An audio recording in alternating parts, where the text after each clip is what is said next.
Untuk pilar pertama, kita akan mendengarkan materi mengenai pilar kecakapan digital yang akan disampaikan oleh Bapak Doni Prayudi Nugroho selaku Chief of Academic Officer Nuva Digital Campus. Selamat siang Bapak Doni. Selamat siang Kak Intan.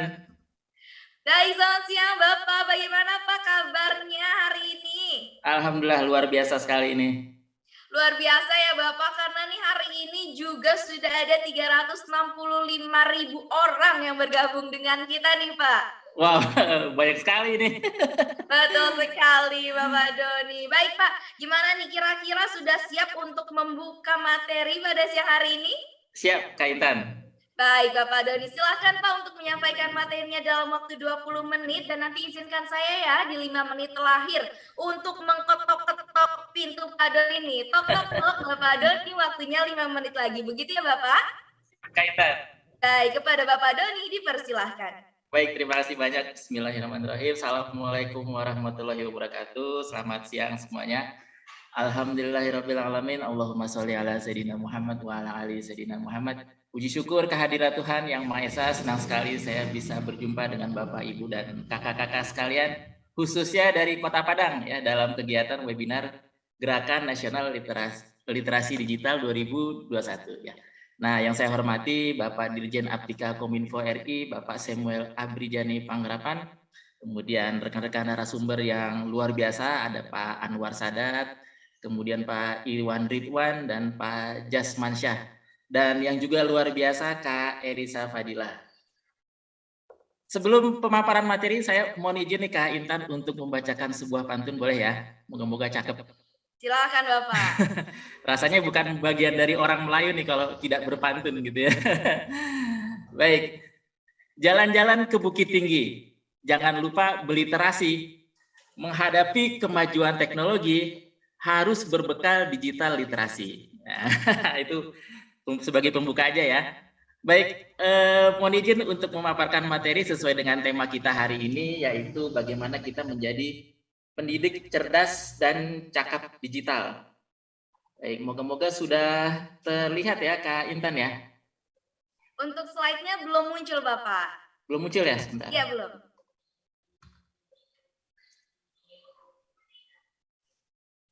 Oke, sebentar.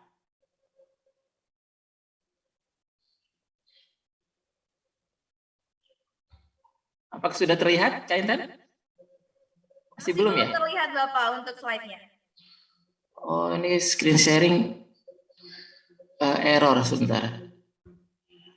Sebentar. Saya coba lagi ya. Baik, Bapak Doni.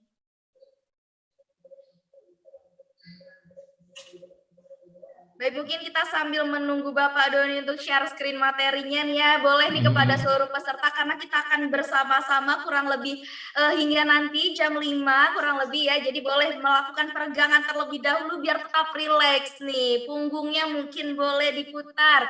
Atau kepalanya nih, siapa tahu lagi yang pusing-pusing, boleh difokuskan dulu ya untuk acara hari ini. Dan mungkin untuk teman-teman yang tadi belum sempat makan siang, boleh disambi juga nih untuk Ibu Bapak yang belum makan siang, sambil kita menimba ilmu juga di acara hari ini.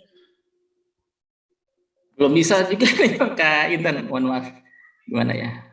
Baik Bapak Doni, mungkin bisa dilanjutkan terlebih dahulu saja pemaparan materi. Oke, nggak apa-apa ya. Tanpa menggunakan materi, nanti mungkin bisa dicoba kembali materinya. Baik. Kalau gitu nanti saya share file lewat fitur chat saja ya, moga-moga tidak mengurangi semangat rekan-rekan sekalian untuk mengikuti webinar hari ini ya. Baik, Bapak Doni. Nah, saya mohon izin untuk memaparkan dari sisi kecakapan digital ya, menjadi pendidik cerdas dan cakap digital. Tadi sudah diperkenalkan oleh Kak Intan, saya Doni Prayudi Nugroho. Saya Chief of Academic di Nueva Digital Campus ya. Nah, ini sebelum mulai ada satu quotes yang bagus sekali dari Stewart Brand. Once a new technology rolls over you, if you are not part of the steamroller, you are part of the road ya. Jadi kalau ada satu teknologi baru datang gitu ya kepada kita, maka kita cuma punya dua pilihan nih ya. Apakah kita bagian dari yang mengikuti teknologi tersebut atau bagian yang digilas oleh teknologi tersebut ya. Jadi kita cuma punya dua pilihan. Moga-moga kita bukan menjadi bagian yang tergilas oleh datangnya teknologi baru tersebut ya. Nah, apa kaitannya dengan materi kita hari ini? Hari ini kita akan belajar tentang digital skills ya. Apa itu digital skills? Nah, kalau Bapak Ibu kakak-kakak sekalian cari definisinya di Google tuh banyak banget digital skills. Tapi saya coba bikin satu definisi yang sederhana, yaitu bagaimana digital skills adalah keterampilan atau keahlian yang dibutuhkan untuk memanfaatkan perangkat digital ya, baik perangkat keras maupun perangkat lunak dengan maksimal ya. Nah, kenapa digital skill ini penting sekali? Satu, karena kita semua tentunya pengen dong punya kehidupan yang lebih baik ya. Karena sekarang ini kalau kita lihat hampir semua aspek kehidupan ini sangat bergantung pada teknologi digital gitu ya. Misalnya belanja gitu ya, kita udah online shopping pakai digital, transaksi keuangan ya. Kemudian termasuk belajar, mengajar itu juga menggunakan teknologi digital gitu ya. Sehingga banyak kehidupan kegiatan kita sehari-hari gitu ya menggunakan teknologi digital. Makanya kalau kita nggak punya digital skills akan sangat sulit sekali nantinya gitu ya. Kemudian yang kedua memang karena saat ini sudah waktunya kita menjadi orang-orang yang cakap digital ya. Karena bagaimanapun juga teknologi digital ini kan berkembang terus, jangan sampai kita ketinggalan. Tadi jadi bagian yang tergilas ya, jangan sampai. Karena sudah waktunya kita sekarang harus cakap digital ya. Oleh karena itu digital skill menjadi penting sekali. Nah, kemudian apa nih kaitannya dengan pembelajaran secara online ya, menjadi pendidik yang cerdas dan cakap digital. Ini kita kalau lihat ya, ada 3 tantangan terbesar nih. Tantangan besar yang kita hadapi ya dalam kegiatan belajar mengajar secara online. Yang pertama memang kedisiplinan. Saat ini siswa dituntut ya untuk menjadi pembelajar yang mandiri dengan keterbatasan interaksi dengan guru. Kalau zaman sebelum pandemi dulu kan kita sering ke sekolah gitu ya, datang ke sekolah ketemu guru gitu ya, ketemu siswa enak gitu ya, interaksinya lancar. Tapi sekarang kalau lewat digital agak kurang berkesan gitu ya, karena interaksinya tidak secara langsung. Kemudian juga ada hambatan teknis ya. Ini kalau kita lihat di Indonesia sendiri tidak semua wilayah sudah tercover oleh jaringan internet ya. Bahkan ada juga wilayah yang tidak tercover dengan jaringan listrik gitu ya.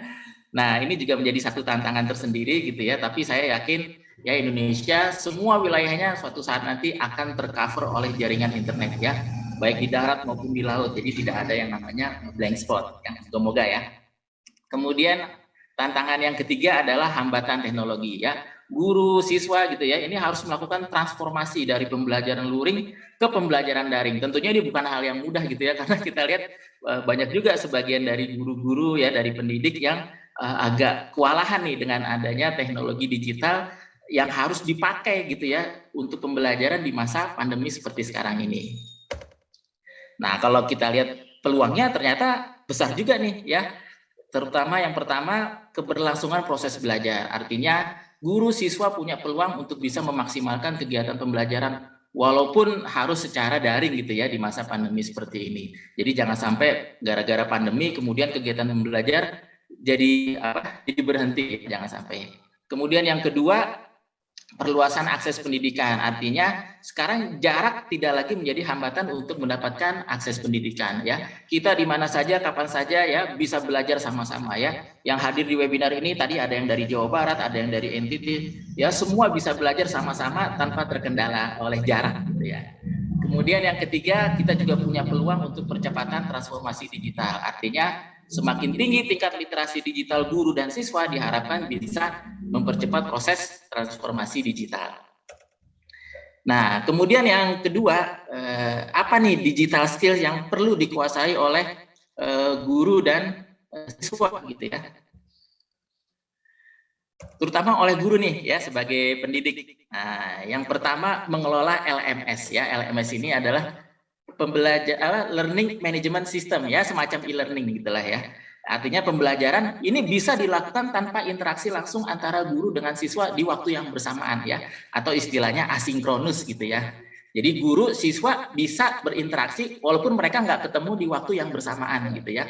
Bisa jadi guru upload materi tugas pagi hari, nanti siswanya siang atau sore baru bisa mengakses, baru akses materinya, baru mengerjakan tugas, bisa gitu ya. Nah, itu bisa dilakukan lewat LMS ya, sehingga kegiatan pembelajaran tidak harus tatap muka secara virtual nih seperti yang kita lakukan lewat Zoom seperti ini gitu ya. Bisa juga lewat LMS ya. Keuntungannya apa? Keuntungannya bisa memudahkan administrasi pembelajaran ya. Kemudian juga bisa fleksibel dalam hal waktu ya. Dulu zaman saya sekolah gitu ya, kalau mau ulangan gitu ya atau tugas ya silakan kerjakan di kertas lembar, nanti dikumpulkan ya. Nah, begitu dikumpulkan kalau kertasnya hilang atau kececer ya sudah kita nggak dapat nilai gitu ya. Atau suruh ngerjain tugas lagi atau ngerjain ulangan lagi gitu ya. Kan males banget gitu ya. Gara-gara kertasnya kececer akhirnya kita nggak dapat nilai ya. Tapi kalau dengan LMS, nah yang seperti itu nggak kejadian lagi ya. Artinya bisa memudahkan guru dan siswa. Kemudian browsing. Nah, saya yakin Bapak Ibu kakak-kakak sekalian juga sudah terbiasa lah dengan kegiatan browsing ya. Tapi yang perlu kita perhatikan adalah tidak semua halaman internet ini aman dikunjungi gitu ya. Tidak semua halaman internet aman dikunjungi dan tidak semua halaman internet menyajikan informasi yang benar atau informasi yang valid ya. Banyak juga informasi yang tidak benar ya beredar di dunia maya ya atau di internet ya. Nah, pastikan kalau kita browsing ini harus browsing dengan aman dan supaya kita bisa mendapatkan informasi yang valid dari sumber yang resmi ya. Jadi ternyata browsing juga butuh keterampilan nih. Ya. Jadi jangan asal browsing gitu ya. Bahaya. Kemudian membuat slide presentasi. Kalau ini sih saya yakin Bapak Ibu kakak-kakak juga sudah terbiasa gitu ya bikin slide presentasi karena slide presentasi ini juga salah satu bahan ajar selain bahan ajar berupa naskah atau teks gitu ya. Nah, presentasi ini ya slide presentasi jangan cuma bagus secara kontennya saja, substansinya, tapi juga tampilannya harus menarik ya. Walaupun kita bukan orang desain atau nggak jago desain gitu ya, seperti saya ini kan bukan orang desain gitu ya. Tapi di internet itu banyak banget template yang bagus-bagus yang bisa kita manfaatkan ya. Nanti kita lihat aplikasi apa yang bisa kita pakai ya. Jadi kita bisa manfaatkan template-template yang bagus-bagus, ada yang gratis, ada yang berbayar ya. Pakai aja yang gratis juga banyak ya. Kemudian mengorganisasi dokumen ya. Nah, saya pengen tahu di sini mungkin ada Bapak Ibu kakak-kakak sekalian yang masih pakai flash disk ya. Nah, kalau bisa kita sudah mulai tinggalkan tuh yang namanya flash disk. Kenapa? Karena kalau kita nyimpan dokumen atau file gitu ya di dalam flash disk itu tidak aman. Kalau flash disknya hilang, ya sudah hilang semua datanya gitu ya. Mungkin flash disknya kita bisa beli lagi, tapi datanya mau beli di mana gitu ya.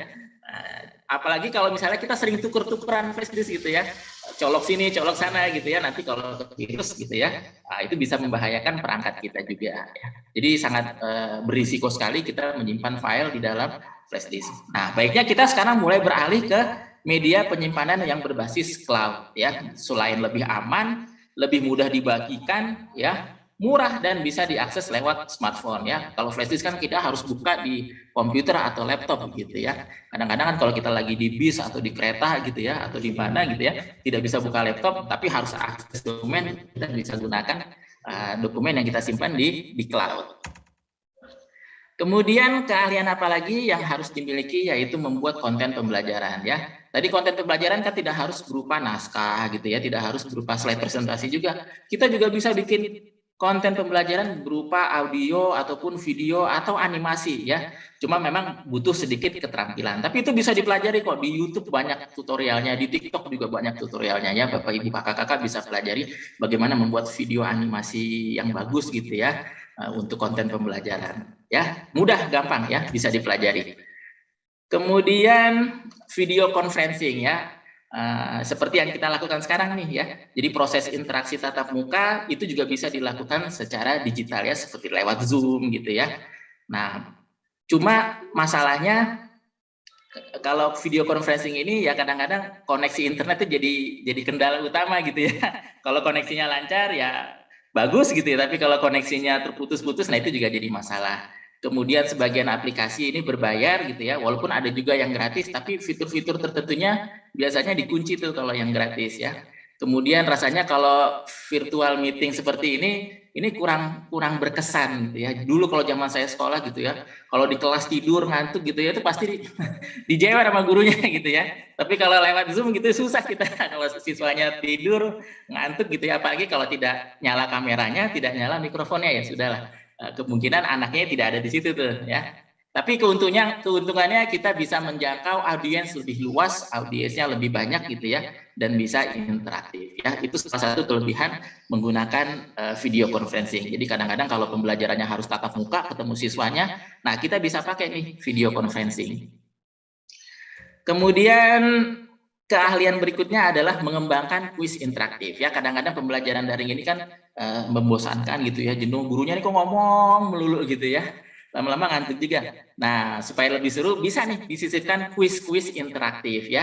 Nah, selain bisa menghilangkan kejenuhan, ini juga bisa kita manfaatkan sebagai review materi yang sudah kita berikan gitu ya, supaya anak-anak bisa mengingat apa tadi materi yang sudah disampaikan, mengerti atau tidak, paham atau tidak. Nah, kita bisa gunakan quiz interaktif ya. Ini juga bisa digunakan sebagai ulangan gitu ya, atau ujian. Oke, kemudian melakukan brainstorming ya. Jadi yang namanya pembelajaran itu tidak harus ceramah, terus tugas, perlu ya, kita bisa gunakan strategi brainstorming atau metode brainstorming. Nah, ini juga bisa dilakukan secara virtual gitu ya, menggunakan aplikasi digital.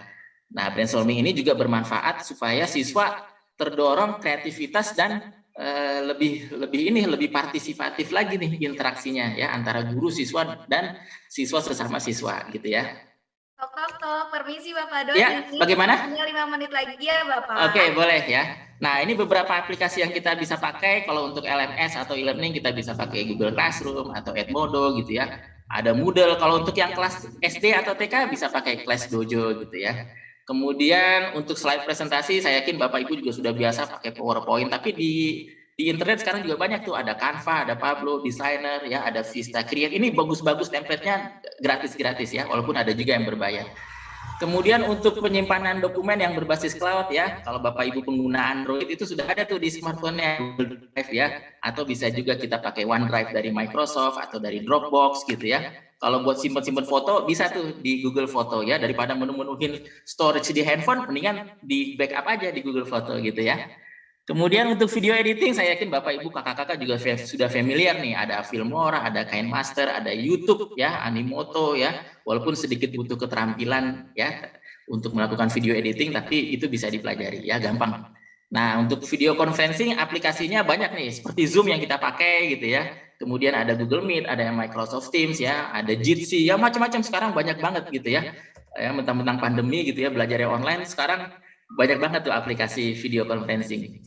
Kemudian untuk kuis interaktif ya kita bisa gunakan Kahoot ya, atau Slido gitu ya, atau Quizizz ya. Ini saya yakin Bapak Ibu guru juga sudah familiar ya. Kemudian untuk brainstorming ini kita bisa gunakan Miro, cuma kayaknya Miro dibayar, atau Google Jamboard. Nah, ini gratis nih dari Google gitu ya, walaupun fiturnya terbatas, atau Microsoft Whiteboard atau Creately ya, itu juga bisa digunakan ya. Sebagai kesimpulan ya, menjadi pengajar yang terbuka terhadap perkembangan teknologi digital dapat membantu pengembangan profesionalisme guru ya. Nah, kemudian ini ada satu quotes juga yang bagus dari George Couros. Technology will never replace great teachers, but technology in the hands of great teachers can be transformational. Jadi yang namanya teknologi ini nggak akan bisa menggantikan Bapak Ibu guru-guru yang hebat. Tapi kalau Bapak Ibu guru-guru yang hebat ini menguasai teknologi, waduh itu dampaknya akan sangat transformasional sekali gitu ya. Baik, demikian pemaparan singkat dari saya. Mohon maaf sekali ini kalau share screen-nya tidak berfungsi dengan baik gitu ya. Demikian, terima kasih. Assalamualaikum warahmatullahi wabarakatuh. Saya kembalikan lagi ke Kak Intan. Waalaikumsalam warahmatullahi wabarakatuh. Terima kasih Bapak Doni. Wah, sudah dijabarkan ya materi terkait kecakapan digital. Tadi juga sudah banyak dijelaskan untuk contoh-contoh aplikasinya nih. Dan kalau misalkan dari sudut pandang saya ya Pak, sebagai seorang mahasiswa juga nih yang juga mengikuti pembelajaran online, Canva termasuk salah satu life savior saya banget loh Pak. Jadi ya, setiap akan melakukan presentasi langsung cari template di Canva karena memang banyak sekali Bapak Ibu untuk template PowerPoint begitu ya, sehingga tadi media pembelajarannya lebih asik juga dan lebih menarik. Wah, terima kasih banyak nih Bapak Doni untuk sama-sama Kak Intan. Dan tadi banyak juga ya untuk aplikasi-aplikasi seperti Edmojo, mungkin Ibu Bapak Guru juga bisa mencoba, ada Moodle juga, dan tadi mungkin kalau yang sekarang sudah sering digunakan seperti Jamboard, lalu ada Whiteboard juga sudah sering digunakan untuk brainstorming dengan untuk murid-murid juga ya Pak Doni ya terkait Jamboard. Betul sekali. Tadi ya. Betul sekali Kak Baik, Intan. Bapak Doni. Terima kasih Bapak dan Bapak Doni. Mungkin mohon izin karena ada beberapa peserta yang menginginkan materinya. Mungkin Pak Doni berkenan untuk di-share melalui kolom Oh chat, ya, boleh Bapak? sudah saya share ya. Moga-moga bisa di-download. Mohon maaf sekali. Sudah Baik, saya share ya. baik teman-teman semua, untuk Ibu Bapak Guru, Pak Doni sudah share materinya, mungkin nanti bisa di-scroll terlebih dahulu ya. Untuk kolom chatnya nanti bisa langsung di-download materi dari Bapak Doni. Terima kasih sekali lagi Bapak Doni untuk materinya. Kita akan bertemu lagi ya Bapak, nanti di sesi tanya jawab. Siap.